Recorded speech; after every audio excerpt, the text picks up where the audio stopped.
तो यदि भगवान समदर्शी हैं, सबके लिए भगवान है, तो भगवान राक्षस को क्यों मारते हैं और संतों का कल्याण क्यों करते हैं? भगवान को तो सब पर दया करनी चाहिए। तो सुखदेव बाबा ने कहा, परीक्षित ऐसा थोड़े ही है कि भगवान राक्षस को ही मारते हैं। राक्षस कुल में भी बड़े बड़े धर्मात्मा हुए हैं जो भगवान के परम भक्त हुए हैं। परीक्षित ने कहा, बाबा कोई ऐसा नाम दो जो राक्षस कुल में भगवान का भक्त हुआ हो। तो सुखदेव बाबा ने कहा, परीक्षित जब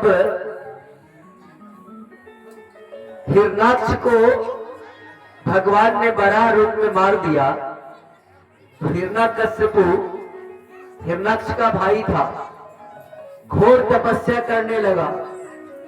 भगवान जब प्रकट हुए तो हिरण्यकश्यपु वरदान मांगा कि ऐसा वरदान दो कि हम अमर हो जाएं।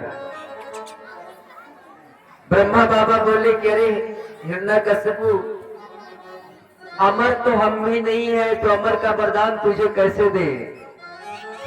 तो वरदानों की झड़ी लगा दी। तब सरकार हमें वरदान दे दो कि न हम दिन में मरे, न रात में मरे, न ऊपर मरे, न नीचे मरे, न 12 महीने में किसी महीने में मरे, न 7 दिन में किसी दिन में, न संध्या को मरे, न रात को मरे, न दिन को मरे, न नर से मरे, न पशु से मरे। इतना वरदान मांगा ब्रह्मा से हिरण्यकश्यपु। ब्रह्मा बाबा बोले कि बेटा बस कर, इतना वरदान मांगा है, चल तू बहुत तप किया है, इसलिए मैं तेरे सारे वरदान को देता हूं। और हिरण्यकश्यपु अत्याचार करने लगा।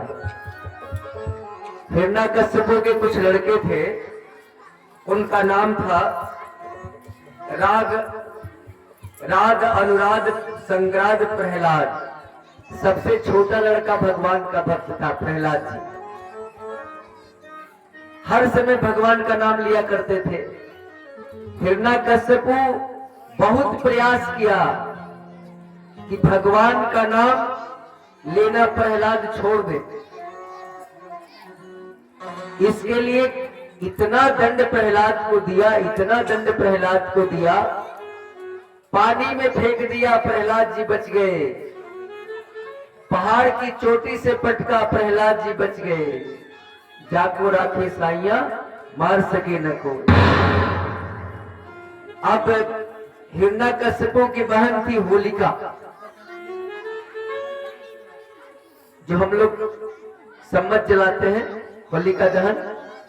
तो प्रहलाद को बिठा करके गोद में बैठ गई एक चादर ओढ़ के, कि जो चादर ओढ़ के रखेगा वो बच जाएगा, जो चादर नहीं ओढ़े रहेगा वो जल जाएगा आग में। आंधी आई, चादर होलिका के शरीर से उतरी, प्रहलाद को लिपट ली और होलिका जल गई। वही प्रहलाद के बचने की खुशी में हम लोग होली मनाते हैं कि प्रहलाद जी बचे हैं तो होली बनती है। इसके बाद प्रहलाद को हिरण्यकश्यपु ने कहा, अरे हमें तो ब्रह्मा का वरदान मिला हुआ है, तेरे भगवान कौन है? तो प्रहलाद जी बोले कि पिताजी, ब्रह्मा को जो ताकत देता है हमारे भगवान वही है। अच्छा, तेरा भगवान कहाँ है? तो बोले कि जहां भक्त वहां भगवान। तो तेरा भगवान यहाँ है? हाँ, इस खंभे में है। तो हाँ। अब खंभे पर जोर से गदा मारा और भक्त की मान को रखने के लिए खंभे से भगवान प्रकट हो गए नरसिंह रूप में। बोलिए नरसिंह भगवान की।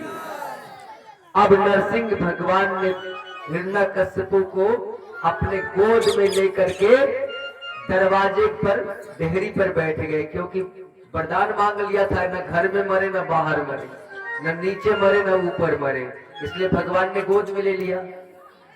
न 12 महीने में किसी महीने में मरे, तो भगवान ने उसके लिए मलमास का महीना बनाया था। मलमास 3 साल में एक बार आता है मलमास, तो मलमास का महीना था, संध्या का समय था और अपने गोद में लेकर के सारे वरदानों की रक्षा करते हुए हिरण्यकश्यपु का भगवान ने वध किया और प्रहलाद के प्राण की रक्षा की। इस तरह से प्रहलाद की कथा मैंने अति संक्षेप में आपके सामने रखी।